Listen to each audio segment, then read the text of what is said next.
Africa, brace yourself. A coup attempt like no other has unfolded in Zambia, and it's left the continent stunned. Not a coup with rifles or grenades, but a coup of spirits and shadows. Two men, Leonard Fury and Justin Mabels Kanda, have just been sentenced to 2 years in prison for attempting to assassinate President Hakainde Hichilema with witchcraft. Their arsenal? A live chameleon, animal tails, and bottles of murky liquid that looked like they belonged in a village shrine.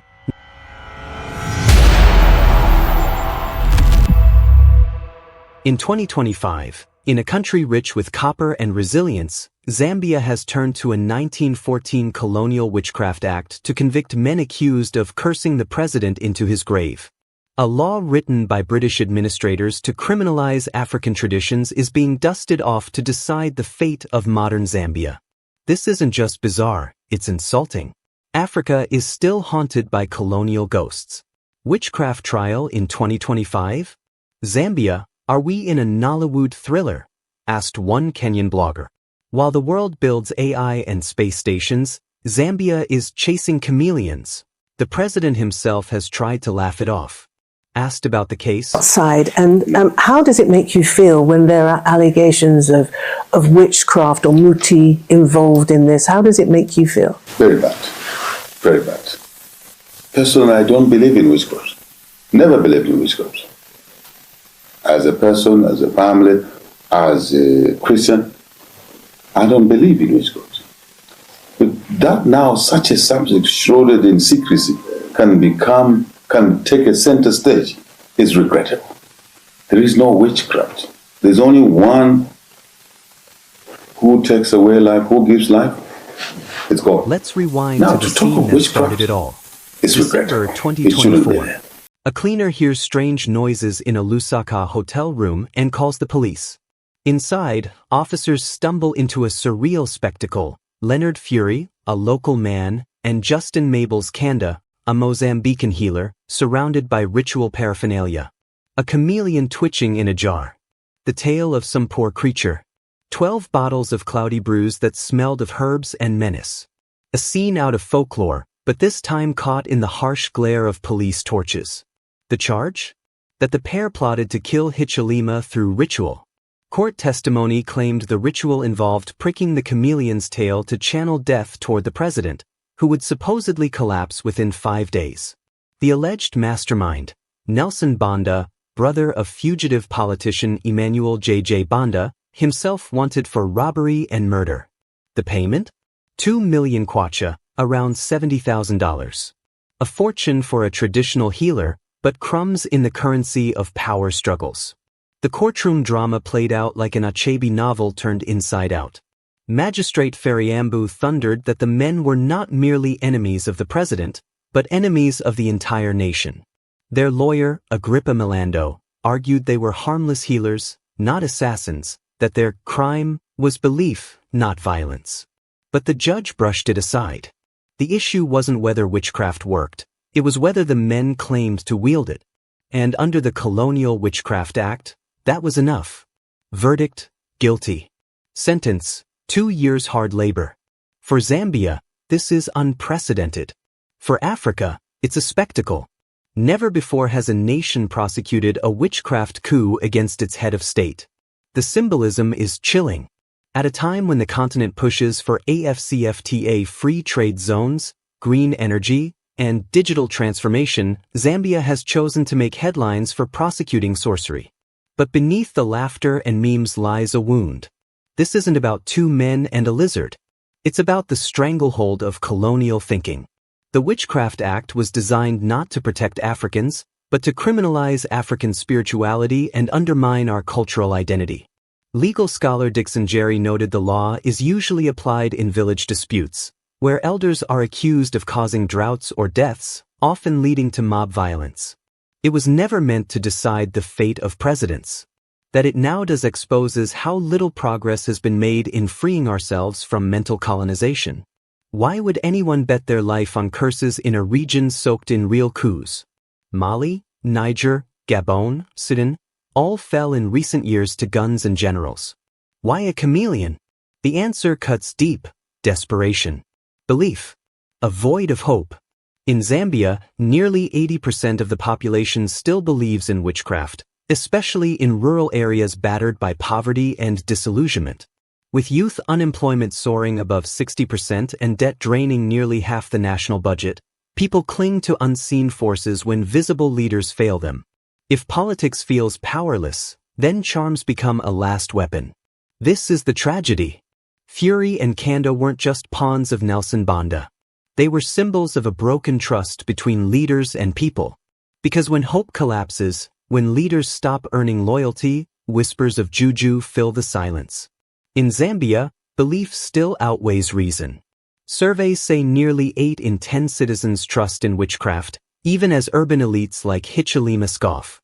But for rural families staring at 60% youth unemployment and a debt crisis swallowing nearly half the budget, faith in the unseen grows when politics fails the seen.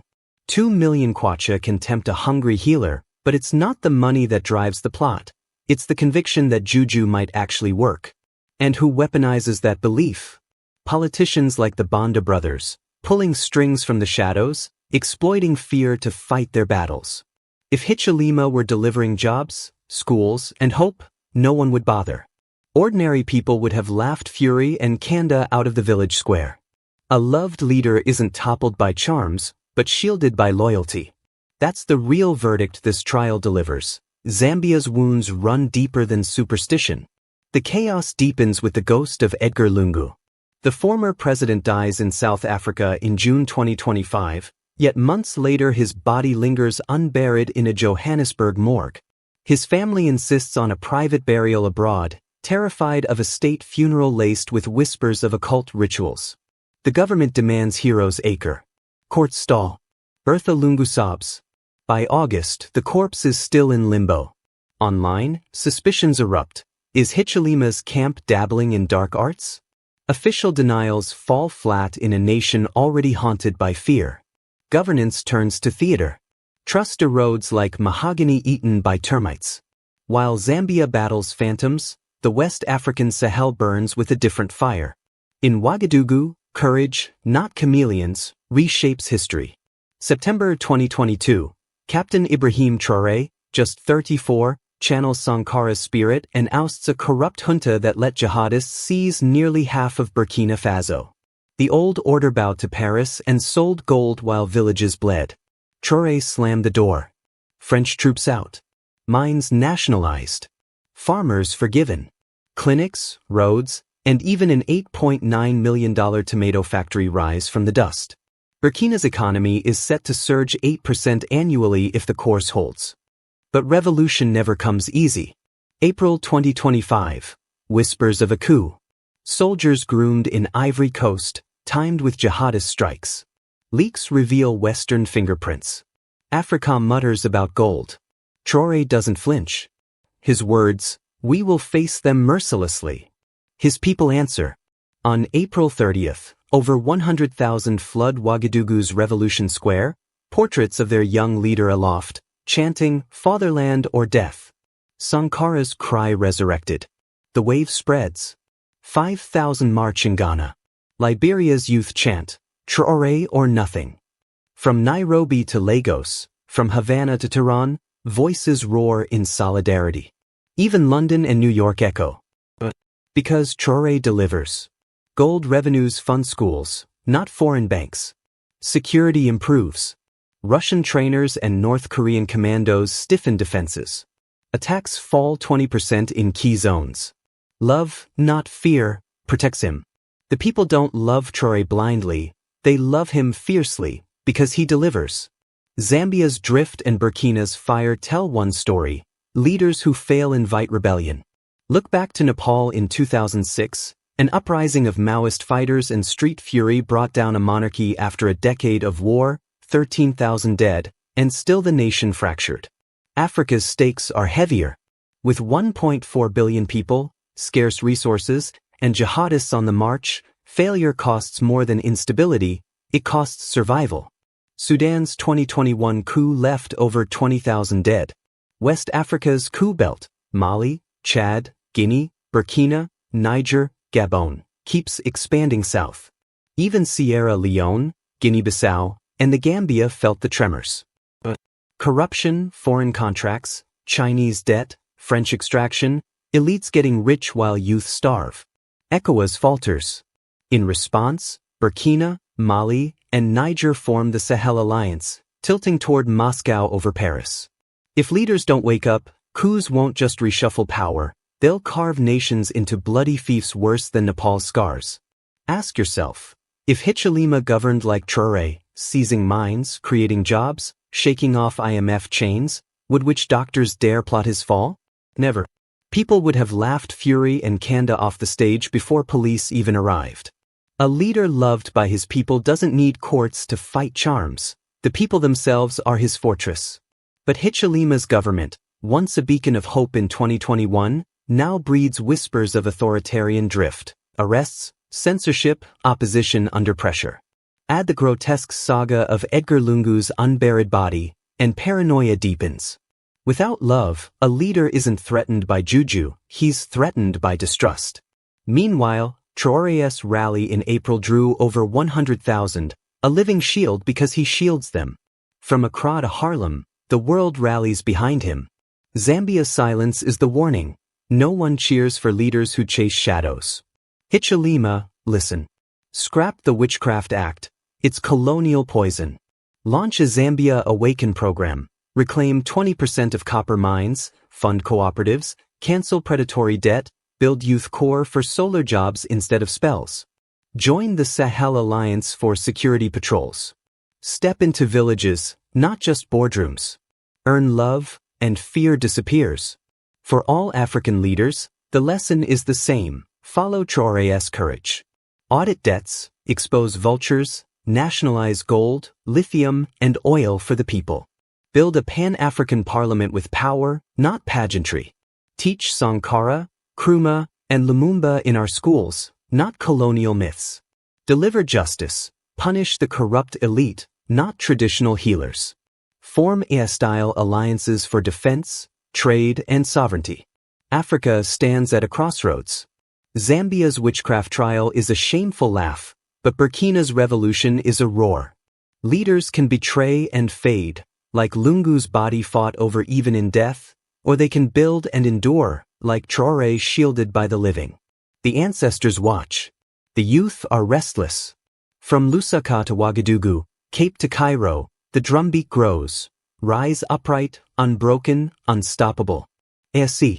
From the crowded markets of Accra to the dunes of the Namib, from Nairobi's tin shacks to Zambia's quiet villages, we stand at a turning point. The chameleon coup exposed our chains, but Burkina's fire showed our path. One lesson rings clear: serve the people or be swept aside. Finally, let's learn from the Sahel. Burkina, Mali, and Niger's alliance shows the power of sovereignty when nations stand together. Africa needs pacts that serve Africans, not puppets of Paris, Washington, or Beijing. What African people must expect? Expect resistance. Corrupt elites, foreign powers, and their proxies, jihadists, mercenaries, will strike back. We saw it in Burkina's April 2025 coup attempt. Expect sacrifice. Traoré jails critics, yes, but he also feeds the hungry. Real change demands tough choices. Expect progress. Burkina's gold nationalization, tomato factories, and 8% growth forecasts prove what's possible when leaders put people first. Expect solidarity. From Ghana to Liberia, from Harlem to Havana, the world rallied for Traoré. Our struggle echoes beyond borders. But expect no miracles. Leaders like Hichilema, tangled in colonial laws and whispers of repression, won't transform overnight. They must be pushed, through protest, through the ballot, or through replacement, to match Traoré's courage, or face the people's judgment. The way forward for Africa. The path is steep but clear. Decolonize systems. Scrap relics like Zambia's Witchcraft Act. Rewrite constitutions to reflect African values, not colonial blueprints. Reclaim resources. Copper in Zambia, gold in Burkina, lithium in Zimbabwe. Our wealth must fund schools, hospitals, and farms, not foreign vaults. A model like Traoré's CP can work everywhere. Build Pan-African unity. Strengthen the AU into a real force, Trade blocks, joint defense, one currency. The ES is a seed. Let it grow across the continent. Invest in youth. Tech hubs, solar core, agricultural cooperatives. With 800 million young Africans, our future is unstoppable if we fuel it. Teach Sankara, Nkrumah, and Lumumba, not colonialize. Root out corruption. Put looters on trial before the people, not healers in the dock. Defend sovereignty. Whether pivoting to Moscow, Beijing, or building our own alliances, the principle is the same. Africa must choose for itself. Family, Zambia's chameleon coup is a shameful reminder of our chains. Burkina's revolution is a torch showing the way forward. The choice is ours. Rise, organize, demand, and protect our destiny. Expect hardship, yes, but expect victory. From Lusaka to Ouagadougou, from Cape to Cairo, the call is clear. March upright, unbroken, unstoppable. Our duty is to protect that inheritance and pass it brighter to our children.